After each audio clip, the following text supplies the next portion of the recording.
मी पांडुरंगाकडे वर्षभरातून येतेच. माझी प्रचंड माझ्या पांडुरंगावर श्रद्धा आहे. त्याच्यामुळे रामकृष्ण हरी त्याच्यावर प्रेम घेऊन, त्याचा आशीर्वाद घेऊन वर्षातून जमेल तेव्हा त्याचं दर्शन घ्यायचा प्रयत्न करत असते. बारामतीची निवडणूक बिनविरोध होईल असा एक अंदाज होता आहे, अपेक्षा होती, तशी होताना दिसत नाही. काँग्रेसने पण मागे घेतली, पण तरी होणार नाही.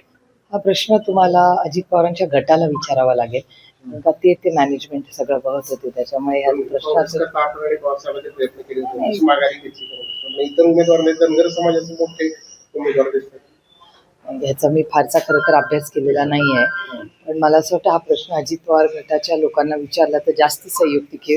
कारण का फॉर्म, प्रक्रिया, माघार ह्याच्यात स्थानिक लेवलला काय झालं ह्याचं उत्तर तेच देऊ शकते. पवार गटात मिसमॅनेजमेंट वाटतं. नाही, हा प्रश्न तुम्हाला त्यांनाच विचारावा लागेल, कारण का इलेक्शनमध्ये सगळे कार्यकर्ते उत्सुक असतात. त्यामुळे नक्की तिथे काय झालं हे मी काल मी बारामतीत नव्हते, त्याच्यामुळे मला ह्याची फारशी माहिती नाही. कुटुंबीय म्हणून सगळे सुनेत्र आहेत. कुटुंब म्हणून तर पवार कुटुंब असेल किंवा महाराष्ट्रातलं आपण सगळेच कुटुंब आहोत. राजकारण होत राहतं, वैयक्तिक संबंध. मी नेहमी माझ्या भाषणात नेहमी सांगते, रिश्ते ही मायने रखते. सत्ता, पैसा, राजकारण हे तर चालूच राहतं, पण शेवटी माणसाच्या आयुष्यात त्याच्या अतिसुखात आणि अतिदुःखात माणसंच लागतं. राहुलजींबद्दल मला आवर्जून उल्लेख केला पाहिजे. राहुलजी गेले 6 महिने सातत्याने जे बोलत आहेत ते सगळं खरं होतंय. बघा आता विठ्ठलाचं दर्शन घेतलं, निवडणूक सुरू झाली, किती वाटतात. मी विठ्ठलाकडे जेव्हा जेव्हा येते, महाराष्ट्रात आणि देशात सुख, समृद्धी आणि शांती राहू दे, अडचणीत आलेल्या बळीराजाला न्याय मिळू दे आणि चांगला पाऊस पडून महाराष्ट्राच्या बळीराजाला सुख, समृद्धी मिळू दे. कोणतं कन्क्लुजन आहे राहुल गांधींचं की जे एकदम परफेक्ट?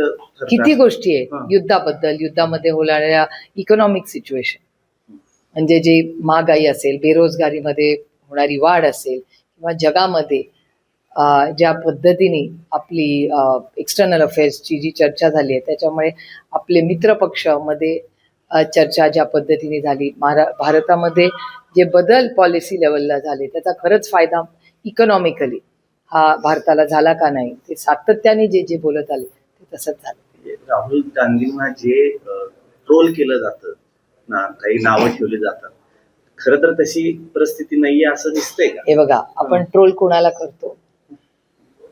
त्याच्यामुळे ज्याच्याबद्दल आपल्याला मनात भीती असते किंवा ज्याच्याबद्दल आपल्याला मनात काहीतरी असतं, त्याच्याशिवाय कसं कंट्रोल करेल मला सांगा? टीका कधी करतो आपण जास्त कुणावर? जेव्हा आपल्याला त्याच्यात काहीतरी वाटत असतं, कुछ तो दम आहे ना. त्यामुळे अर्थातच राहुलजींवर टीका केल्याशिवाय ह्यांना समाधान वाटत नाही. हीच तर राहुलजींची ताकद आहे. परिपूर्ण सिद्ध होतील ते का नाही होणार? प्रत्येक जण जो काम करतो तो त्याच्या परीने हे बघा, यशाची मोजणी ही कोण करणार? एक मी तुम्हाला जरूर सांगेन की इलेक्शन ही येतात जातात, त्याच्यात यश अपयश प्रत्येकाच्या आयुष्यात येत राहतं, पण राहुलजींची सगळ्यात मोठी ताकद ते ज्या पद्धतीने इमानदारीने भारतीय म्हणून जे खरं बोलतात, हीच त्यांची सगळ्यात मोठी ताकद आहे आणि ते कुणाला घाबरत नाहीत. निवडणुकीमध्ये मतदान झालंय, काय वाटतंय वातावरण? मला असं वाटतं अर्थातच शांतपणे हे झालं, ही एक महत्वाची गोष्ट नेहमीच असते. ते पारदर्शकपणे व्हावं आणि मतदानात कुठली गडबड होऊ नये एवढीच अपेक्षा. कारण भारतरत्न डॉक्टर बाबासाहेब आंबेडकरांनी दिलेल्या संविधानाने हा देश चालतो, कुणाच्या मनमर्जीने नाही. पण इलेक्शन कमिशनच्या बाबतीत काय घडतंय हे तुम्ही सगळे चॅनलवर राज्यात आणि देशात बघताय. त्याच्यामुळे मनात लोकांच्या समाजामध्ये एक अविश्वास किंवा अस्वस्थता हा जास्त योग्य शब्द राहील. अस्वस्थता लोकांच्या मनात अनेक ठिकाणी वाढलेली दिसते, जी समाज माध्यमातूनही दिसते, वर्तमानपत्रातूनही दिसते. त्यामुळे हे पारदर्शकपणे व्हावं आणि लोकशाही जगली पाहिजे आणि टिकली पाहिजे. पक्षाच्या एका बैठकीमध्ये वेळामध्ये की प्रफुल्ल पटेल थेट आत गेले, राज्यदारांच्या पुतळा अभिवादन केले, असा व्हिडिओ व्हायरल सुद्धा मोठ्या प्रमाणावर झाला. तो त्यांच्या पक्षाचा अंतर्गत प्रश्न आहे. अखाती युद्धाचं पूर्ण विराम झालेलं नाहीये.